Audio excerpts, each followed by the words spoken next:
샬롬. 오늘도 참으로 복되고 귀한 날입니다. 이처럼 우리에게 허락하신 이 한 날 생명을 살아가기 위해서 우리의 생명 가운데 하늘의 놀라운 양식이 떨어지기를 간절히 소망합니다. 오늘 여러분들과 함께 나눌 말씀의 제목, 양식의 제목은 알파벳 주식회사입니다. 아마 많은 회사의 이름을 들어보셨겠지만 알파벳 주식회사라는 회사가 도대체 있는 거예요? 아니면 가상의 회사를 알파벳 주식회사라고 목사님께서 말씀하신 거야? 라고 속으로 되묻는 분이 있습니다. 맞습니다. 그래야 강의가 정상적으로 흘러갈 수가 있지요. 전 세계 검색의 90% 이상을 차지하고 있는 구글이라고 하는 회사. 아마 모르는 사람이 아무도 없습니다. 하루에 몇 번씩 구글에 들어가서 다양한 검색을 하고 정보를 찾아냅니다. 또 구글과 관계된 수많은 자회사들이 있습니다. 그런 모든 자회사들을 관리하는 지주회사, 모회사의 이름이 바로 알파벳 주식회사입니다. 저는 이것을 보고 참으로 마음속으로 놀랐습니다. 아니 왜 구글이라는 그 많은 계열사를 관리하는 모 기업의 이름을 알파벳 주식회사라고 지었을까? 이것을 이렇게 알파벳 주식회사라고 지은 그들의 마음속의 의도는 무엇이었을까? 원래 구글이라고 하는 이름은 구골입니다. 구골. 구골이라는 것은 1에다가 0이 100개가 붙은 것을 구골이라고 합니다. 그런데 이 구골의 미래를 보고 투자를 하려고 모여서 투자 서명시라는 가정 속에서 투자자가 구골이라고 쓰지 않고 구굴이라고 쓰는 바람에 이름을 그냥 불리기도 편해서 구굴이라고 했다고 하는 사실을 우리는 알고 있습니다. 이런 모든 구글의 자회사를 관리하는 지주회사가 알파벳 주식회사입니다. 전 세계 유일하게 주식회사 앞에 알파벳이라고 부른 최초의 회사이기도 합니다. 이것을 보면서 저는 구글이 지향하는 목표를 알 수가 있었습니다. 알파벳이라는 것을 쓴 그들의 의도는 미래를 위한 미래의 목표를 의미하는 것이기도 하지만 이미 과거 고대로부터 지금까지 내려오는 문화의 격변기 속에서 종교적인 신념의 변화 속에서 무엇이 가장 영향을 미쳤는가 하는 것을 검색해서라도 눈치를 챘다는 것을 저는 분명히 확신했습니다. 오늘은 이 구글에 관한 이야기를 하려고 하는 것은 아닙니다.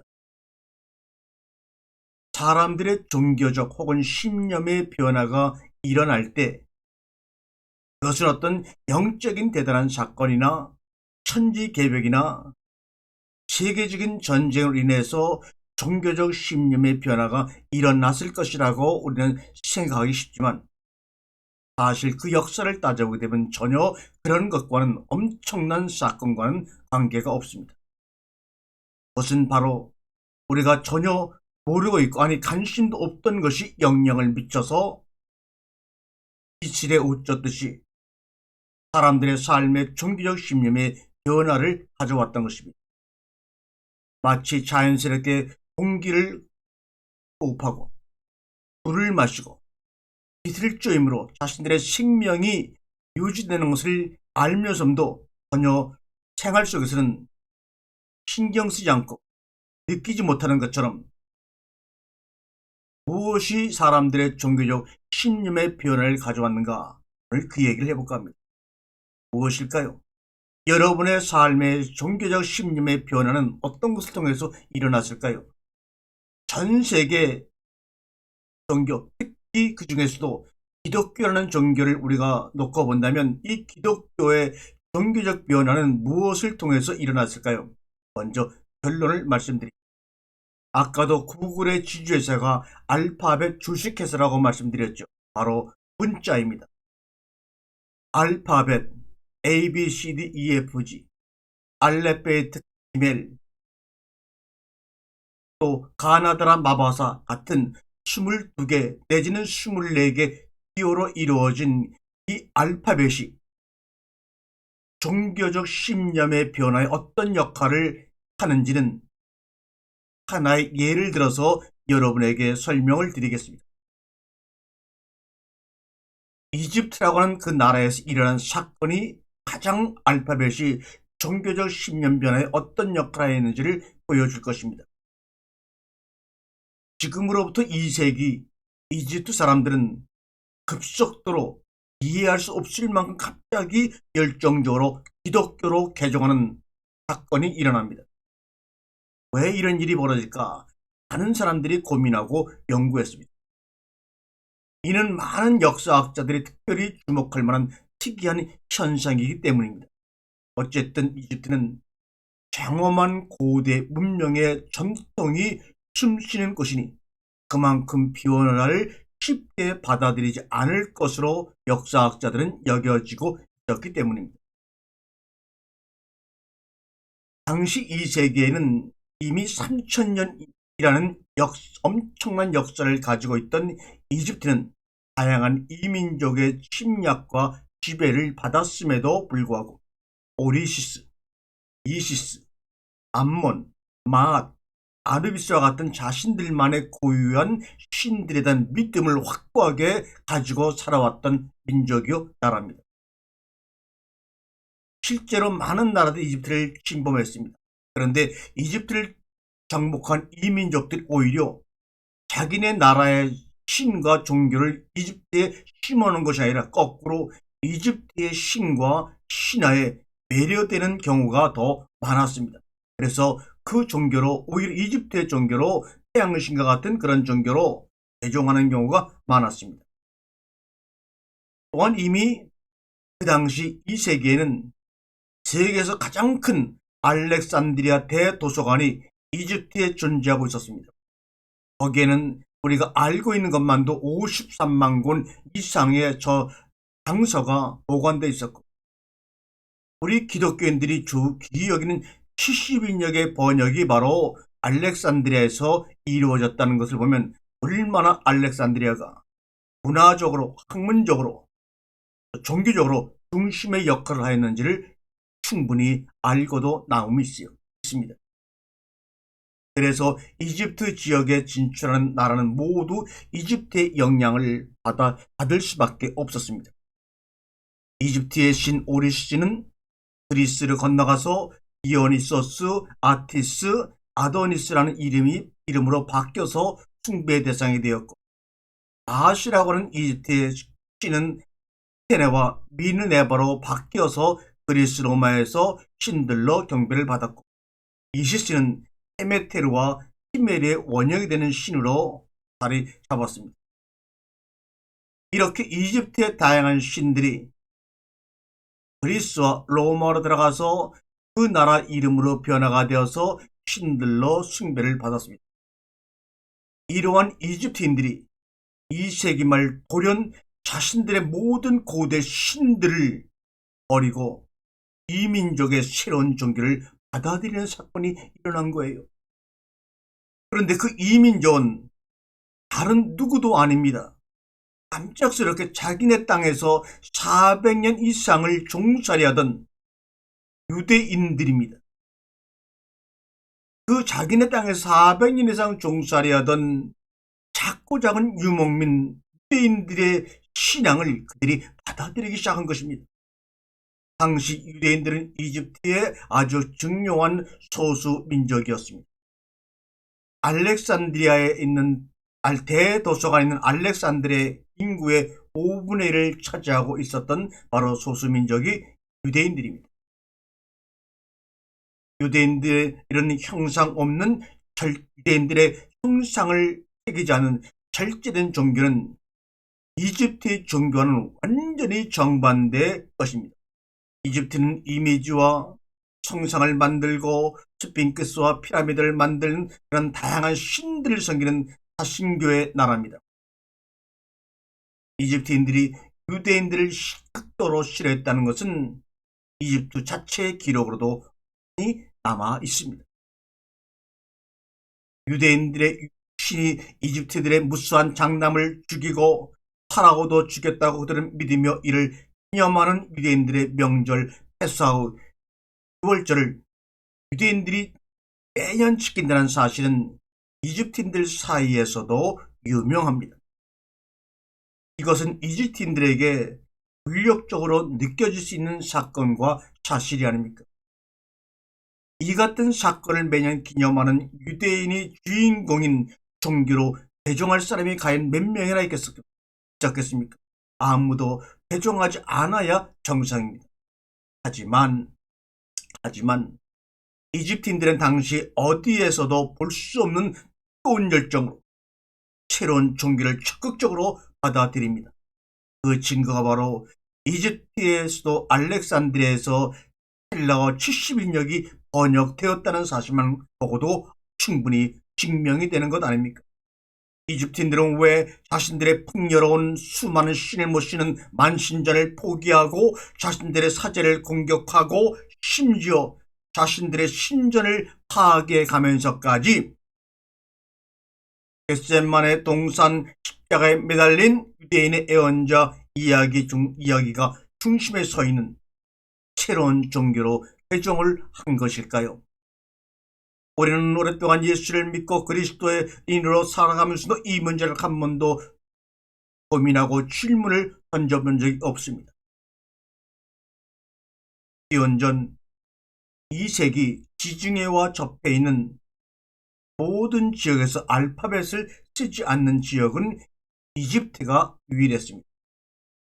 이집트는 끝까지 알파벳을 받아들이는 것을 완고하게 거부했던 나라입니다.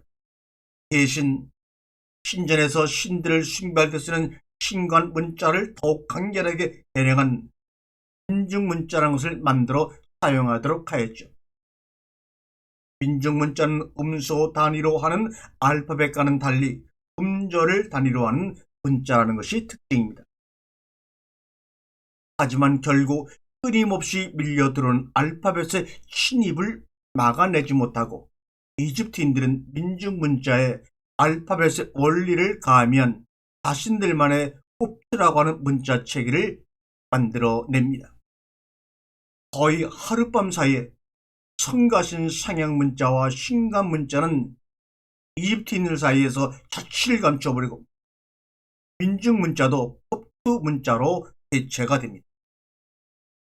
알파벳 문자가 새롭게 자리잡기 위해 경쟁하는 시점에 가장 오래된 알파벳 문화를 지닌 유대인들이 만들어낸 새로운 종교가 이집트를 휩쓴 것은 단순히 우연의 일치일까요? 아닙니다. 만약에 복음서가 상형 문자로 쓰였다면 기독교는 이집트에서 결코 뿌리를 내리지 못했을 것입니다. 실제로 복음서는 신간 문자나 민중 문자로 번역된 적이 없습니다. 지금도 마찬가지입니다. 오직 신간 문자와 민중 문자를 대체한 꼽투어로만 번역이 되었습니다. 그래서 지금도 꼽투어는 이집트 내에서 기독교와 긴밀하게 연관을 맺는 언어입니다. 꼽트는 이집트의 알파벳을 의미하기도 하지만 이집트의 기독교를 의미하는 상례적인 단어로 많은 사람들이 알고 받아들입니다. 한때 세계에서 여자들이 가장 평등하게 대우받던 이집트였지만 기독교가 그들 쪽에 전파되면서 평등 문화도 종말을 맞습니다. 오리게네스의 스승인 알렉산드리아의 클레멘트는 이집트에서 여자들의 모든 권리를 폐지해야 한다고 선언까지 했습니다. 교부라는 사람이요. 그가 들고 있는 콥트 문자로 쓰여진 복음서에는 예수가 나는 여자들의 모든 업적을 파괴하러 이 땅에 왔다고 번역을 해버리고 말았습니다. 하나님 말씀을 가감해버리고 말았습니다. 그것이 초대 교부들의 행한 단점 중에 한 가지입니다. 이는 이집트의 콥트 교회 여성 혐오 정사가 얼마나 심해 있는지를 보여주는 상징적인 조작이었습니다. 기독교가 로마의 국교가 된 뒤에 교회 아버지들은 즉 교부들은 우상 파괴를 명령을 하죠. 그래서 광신자들이 커다란 망치와 칼을 휘두르며 거리를 헤집고 다니면서 2000년 이상 축적되어 온 고대 문화를 대표하는 귀중한 조각상과 그림들을 모조리 부숴버리고 태워버립니다. 스핑크스의 코를 떼어내고 밀로의 비너스에서 두 팔을 잘라낸 이들도 바로 기독교 광신도들이었을 것입니다. 우리나라도 종종 그런 일이 일어나지 않았습니까? 대리석 조각상과 그림을 박살내고 그림을 난도질한 이들은 그것이 종교적인 작품이든 세속적인 작품이든 구분하지 않았습니다. 실제로 교부들은 이교도 신은 물론 일체 형상을 모조리 제거하라고 명령을 했습니다. 그 이유는 모세가 십계명으로 모든 형상을 금지한 것과 같은 원리입니다.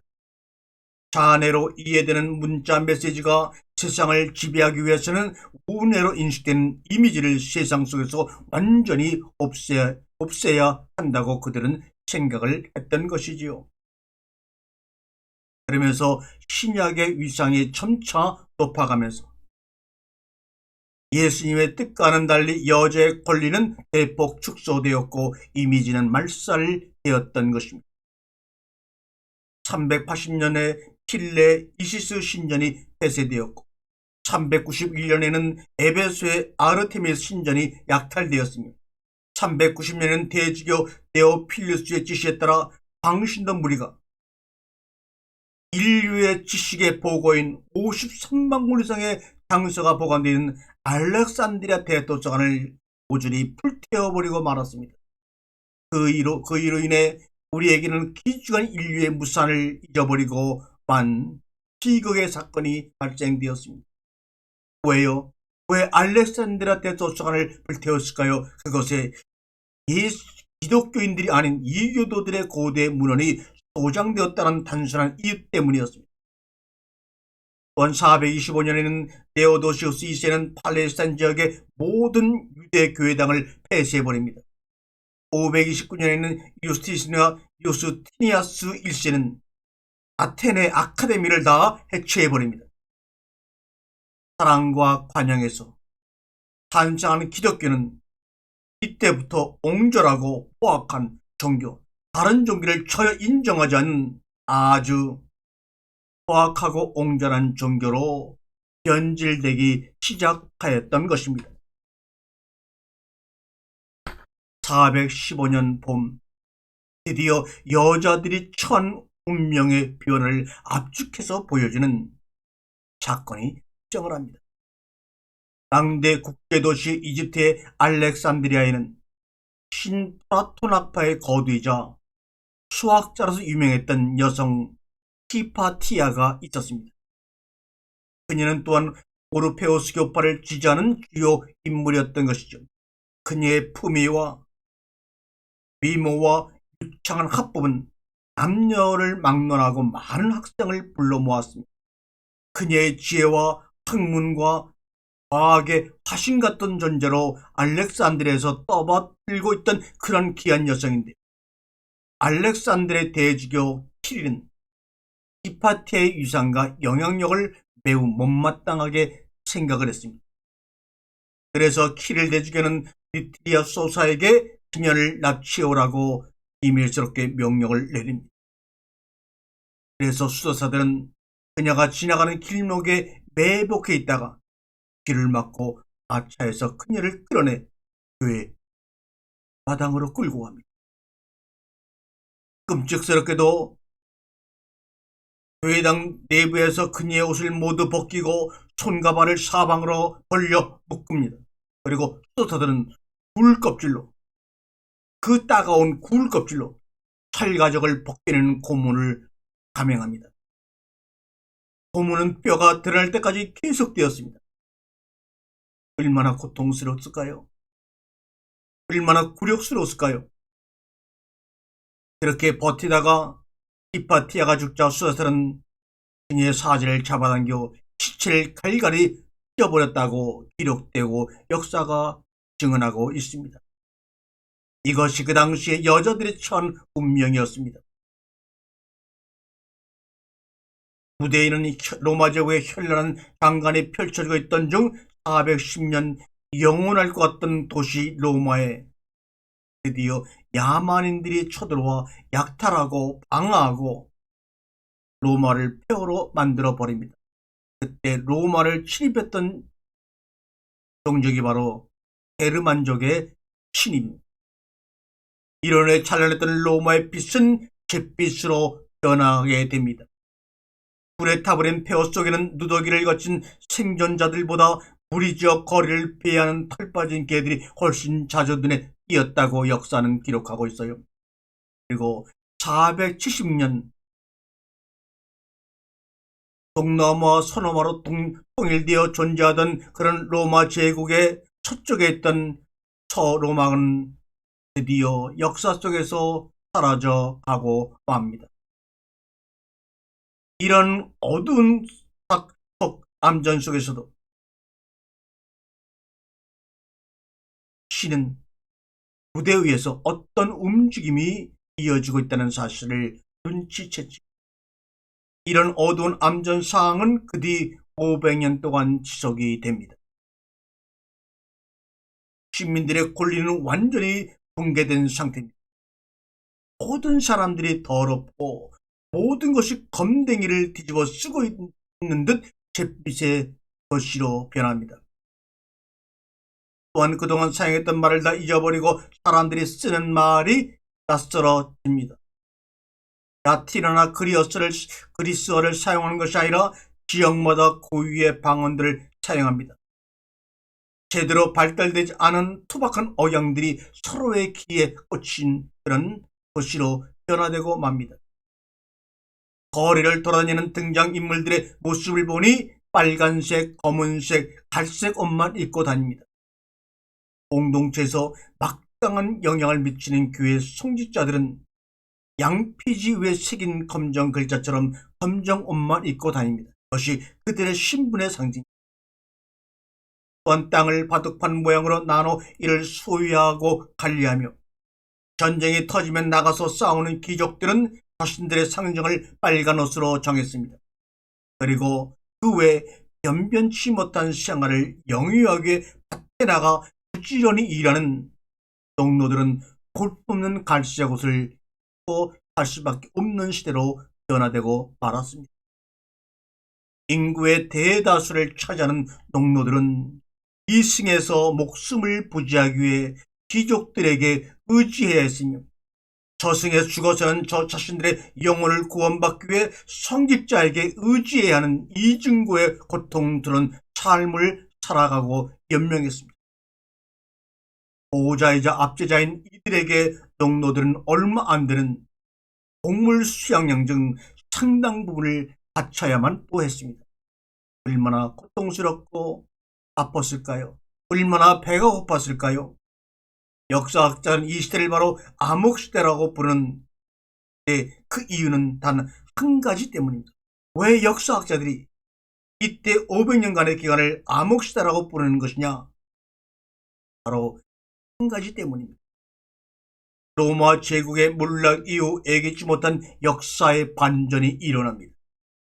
그것은 알파벳의 씨앗을 뿌리기 위해 노력했던 로마 제국이 몰락하자 끊임없는 침략과 혼돈에 시달리던 서유럽의 세속적인 공간에서 알파벳이 시들어가고 죽어가고 있었던 것입니다. 그리고 오직 교회에서만 문자 전통이 조금씩 겨우 생명을 보존하고 있었습니다. 영국의 역사학자 케네스 클락은 이 500년 동안 평민은 물론 왕도, 귀족도 대부분 글을 읽지 못했을 것이라고 주장합니다. 시립 같은 문명이 유럽 천력을 덮은 것입니다. 왜요? 문자 하나가 그들 가운데 사라지기 시작했기 때문입니다. 이만큼 알파벳이라는 것은 역사의 노정에 엄청난 영향을 사람과 삶 속에 문화 속에 끼쳐왔던 것입니다. 이것이 바로 알파벳입니다. 가나다라 마바사 ABCD.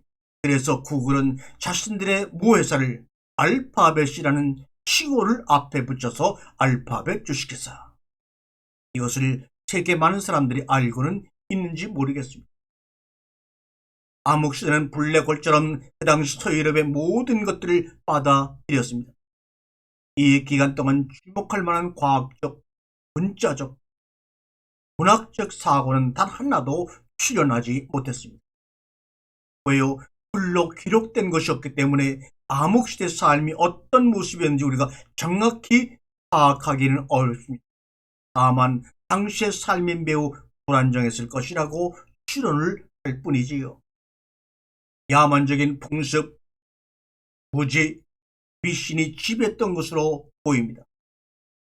토마스 흡스의 말을 빌리자면 그들의 삶은 불결하고 거칠고 짧았다 이렇게 말합니다. 그 뒤 10세기가 되어서야 역사의 무대에 희미하긴 하지만 문자가 다시 생민력을 복원하여 빛나기 시작합니다. 그런데 거기에서 기독교 교리 안에는 그때도 결탄코 신성한 여자가 끼어들 틈이 없었습니다. 문자가 빛을 발하기 시작하고 문자가 왕성할 때는 여자들이 끼어들 틈이 없었습니다. 하지만 암흑시대가 시작되면서 유럽의 기독교 세계에서 갑자기 문자 대신 이미지로 표현하는 마리아를 향한 신앙이 갑자기 꽃을 피우기 시작합니다.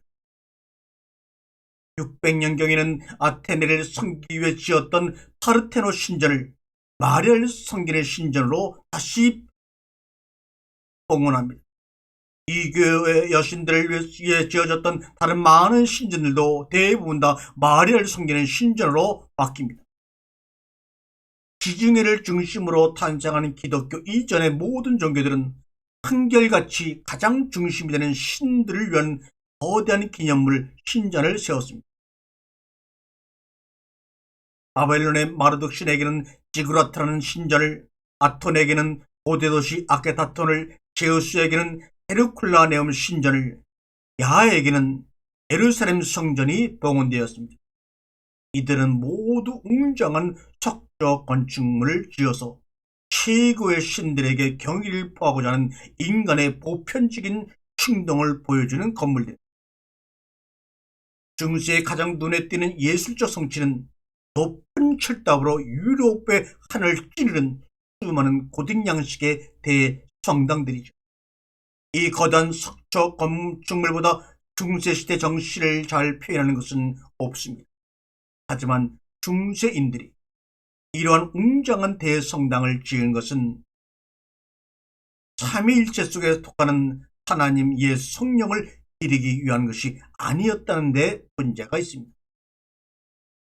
프랑스에서 가장 공대한 네 곳의 대성전은 파리, 사르트스, 랭스, 아미eng에 존재하는데 이 네 도시에 위치한 웅대한 네 성당의 이름이 모두 노트르담입니다. 노트르담 대성당은 하나만 있는 것이 아니라 파리, 사르테스, 랭스, 아미eng이라는 네 도시에 다 있는 모든 성당들을 노트르담이라고 합니다. 이것은 바로 성모 마리아라는 프랑스어입니다. 피란체 산타 마리아 데 피올레 성당과 콘스탄티노플의 성소피아 성당과 위넨의 프라우 키리의 성당도 모두 마리아만을 위한 기념 성당입니다.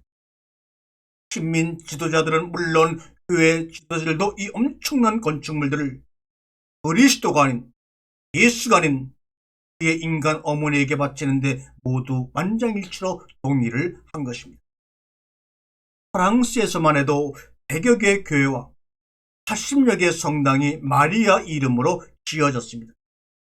대부분 11세기 이후에 완성이 되었지만 그러한 건축물을 세우고자 하는 계획은 암흑시대 말에 이루어졌다는 사실입니다.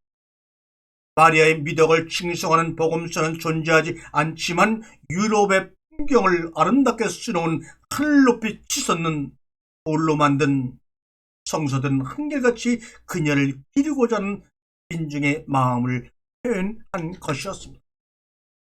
어쨌든 기독교들은 오로지 하얀 종에 찍힌 검은 잉크들의 나열을 통해서만 그를 이해해야만 하는 처지에 놓였습니다.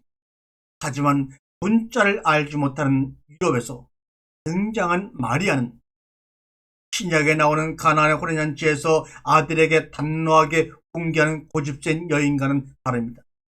예수와 달리 암흑시대의 마리아는 거의 말을 하지 않습니다. 그녀의 메시지는 문자 대신 형상을 통해서 전달될 뿐입니다. 알파벳 문화에서는 남자의 신들은 말을 통해서 이해했던 반면 문명 세계에서는 여신을 이미지를 통해서 본 것입니다. 중세시대 마리아 숭배가 확산된 것은 알파벳 문화가 붕괴된 것과 직접 연관이 있는 것으로 여겨집니다. 암흑시대가 시작될 때 세속적인 예술은 사실상 멈추고 소멸된 상태였죠. 두 번째 계명으로 우상을 금지한 이후 그레고리 대교황은 아주 성가신 문제에 직면합니다. 방대한 지역을 관할하는 최고 성직자로서 글을 모르는 사람들에게 어떻게 기독교 교리를 전파할 것인가 하는 문제였습니다.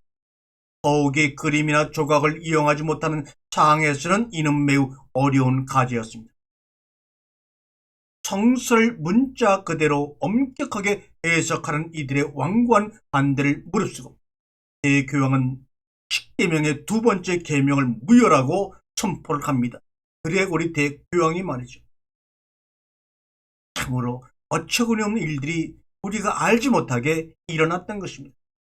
글을 아는 사람에게 문자가 하는 역할을 글을 모르는 사람들에게 그림이 할 수 있다고 선포를 해버린 것입니다. 이미지의 힘을 깨달은 교회가 787년 그레고리 대교황의 포고를 수정합니다. 그림을 그리는 것은 화가의 일이고 신도를 이끌고 절차를 집행하는 것은 성직자 일이다, 이렇게 말입니다. 교회가 의뢰한 최초의 그림에는 새로운 교황이라는 지위를 상징하는 물건을 받는 모습을 담았습니다. 그런데 이 상징물을 내려주는 이는 하나님도 예수도 베드로도 아닌 여황제처럼 왕관을 쓰고 예복을 입은 성모 마리아였습니다. 이렇게 중세에 발생한 성상 숭배가 확산되면서 기독교의 성격 자체가 변해버리고 맙니다. 마리아와 성인들에 대한 헌신은 바울, 히에로무스, 아우구스티누스에 의해 다져진 남성적인 정통교단의 신조를 기초부터 흔들어 놓기 시작합니다. 그리스 로마 종교에서 천상의 영역은 수많은 신들로 분주했습니다. 성모 마리아 시대에도 하늘나라는 수많은 성인들로 붐볐습니다. 성모 마리아 시대에도 하늘나라는 성인들로 붐볐습니다. 10세기에 이미 성인들로 인정된 사람만 수천 명을 넘어섰습니다. 유일신을 고수하는 기독교는 일찍부터 다신교와 치열하게 싸웠고 4세기에는 이 투쟁에서 완전히 승리를 거둔 듯 하였습니다. 하지만 알파벳을 잊어버리고 문명의 시대가 다시 돌아오자 다신교는 다시 민중들의 상상력을 자극하기 시작합니다. 지금 AI 인공지능 시대에 정점을 가는 이 시점에서도 많은 사람들이 문자 대신 아이콘을 통해서 영상을 통해서 학습하고 정보를 검색합니다. 그런 모든 이미지와 영상과 아이콘 속에는 민중들의 상상력을 자극하여 자신도 모르는 새로운 명칭의 다신교를 섬기는 위험한 시점으로 지금 들어가고 있는 것이 바로 AI 인공지능 시대라는 것을 알고 계시는지.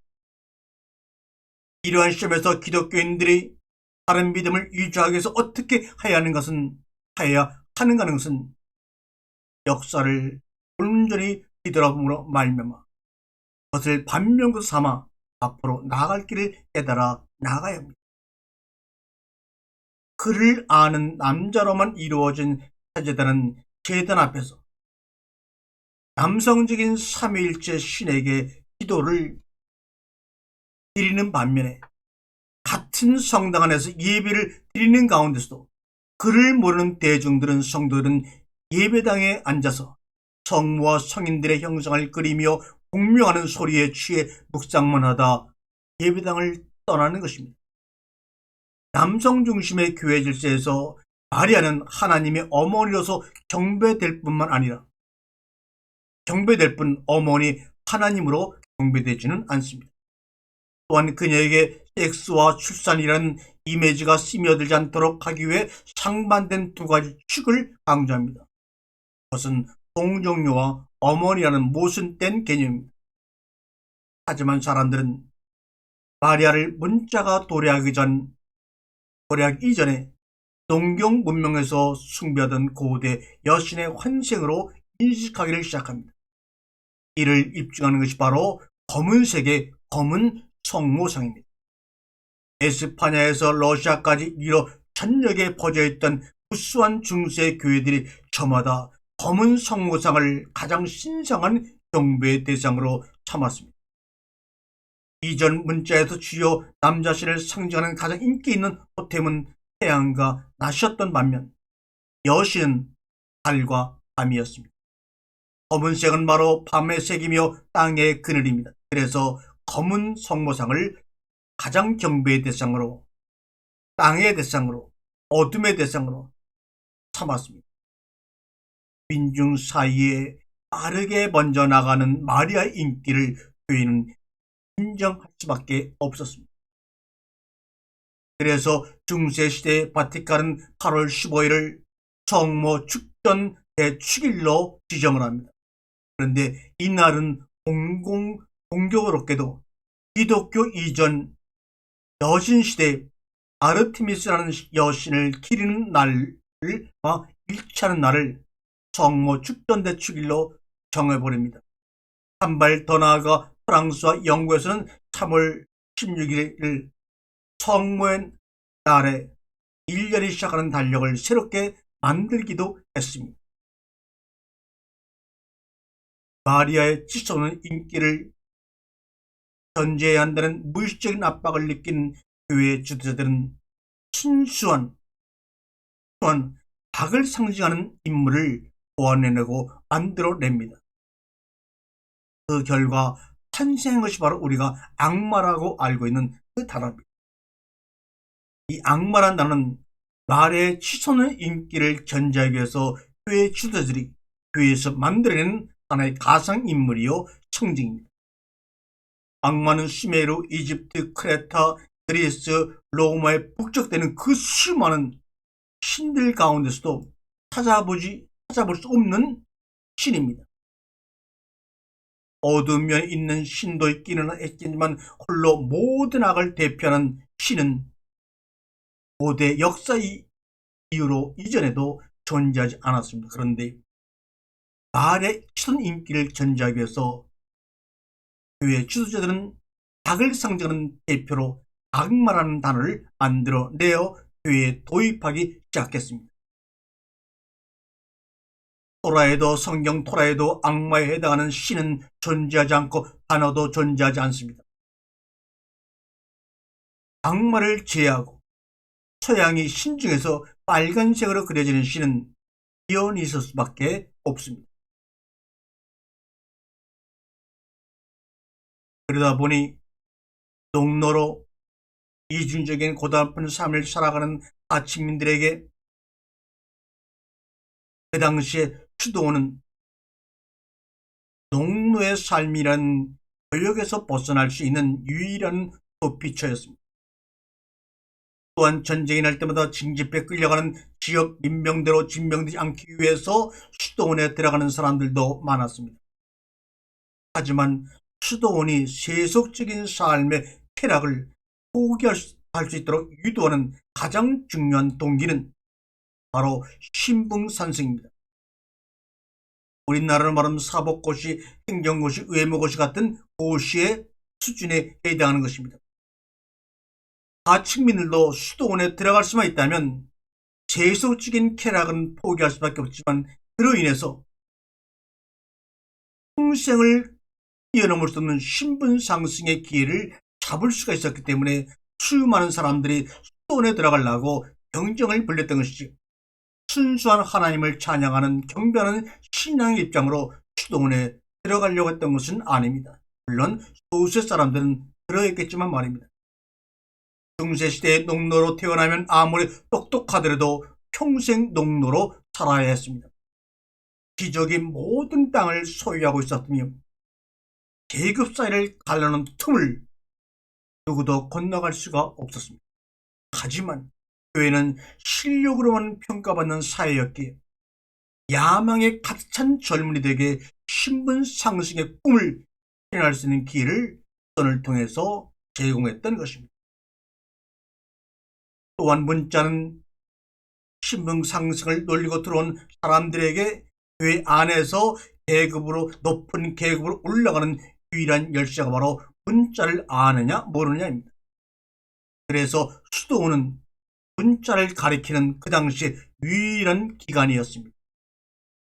또한 유럽의 모든 책들은 개인이 소장할 수 없고 수도원이 소장하고 있었기 때문입니다. 문자를 습득하기 위해 치러야 하는 대가는 홀로 절하는 것입니다. 거론을 하지 않고 독신이로 사는 것입니다. 참으로 기묘한 거래죠. 이러한 거래보다 문자와 섹스가 상극이라는 것을 보여주는 예는 없을 것입니다. 수도원은 중세시대 여자들의 지위를 떨어뜨리는 다른 어떤 사회제도보다 크게 영향을 미쳤습니다. 서로마가 몰락한 뒤 수세기를 거치는 동안 이미지가 사회에서 차지하는 역할은 크게 달라졌습니다. 6세기 기독교 세계는 콘스탄티노플의 총대주교가 이끄는 동방교회와 로마의 교황을 수장으로 한 서방 가톨릭 교회로 나뉘어져 세력 싸움을 시작합니다. 이 두 진영 간의 갈등은 점점 커졌고 마침내 1054년에 서로마교회와 동로마교회로 완전히 갈라지고 맙니다. 서유럽의 중세 암흑 속에서 문자를 잊어버리고 시들어가는 반면 동로마의 비잔티움은 그리스 문화의 문화적 예술적 정통을 계승하여 발전시켜 나가고 있었습니다. 우리가 지금 받아들인 기독교는 이런 역사의 혼란 가운데서 로마 교회를 수장으로 한 서방 카톨릭 교회에서 기독교 개혁을 일으킨 개신교가 우리 속에 들어오는 것입니다. 그러므로 수천 년 동안 다양한 교리와 말씀의 깨달음을 가지고 신앙생활을 해왔던 그런 과정에서 한쪽 로마의 교황의 수장을 중심으로 하는 서로마 카톨릭 교회 교리가 마틴 루터와 칼빈을 통해서 수정되어서 개신교의 교리로 우리에게 들어오는 것이 우리가 알고 있는 기독교 교리의 근본을 차지하고 있는 것입니다. 그러므로 거기에는 온전한 성경을 통한 하나님의 계시가 들어있다기보다는 인간의 무수한 생각과 변질된 내용들이 있습니다. 그러므로 이제는 오직 한 권의 성경으로 돌아가 그 성경의 글자 속에 숨겨진 하나님의 올바른 인간의 뜻을 바로 깨달아 우리의 삶이 하나님이 원하시는 하나된 삶으로 몸된 성전을 이뤄나가는 완성된 하늘나라의 온전한 백성이요 자녀가 되기를 간절히 바라는 마음으로 시간에 제한된 가운데서 두 번에 걸쳐 기독교 형성 과정에 대해서 여러분과 말씀을 나누며 양식을 나누었습니다. 언젠가는 서로 얼굴을 맞대고 오픈하는 속에서 이 시간에 하지 못한 다양한 이야기들을 통해서 다른 질문을 서로 던질 수 있는 지혜자들이 되기를 소망하는 마음으로 오늘 시간을 마치겠습니다. 감사합니다.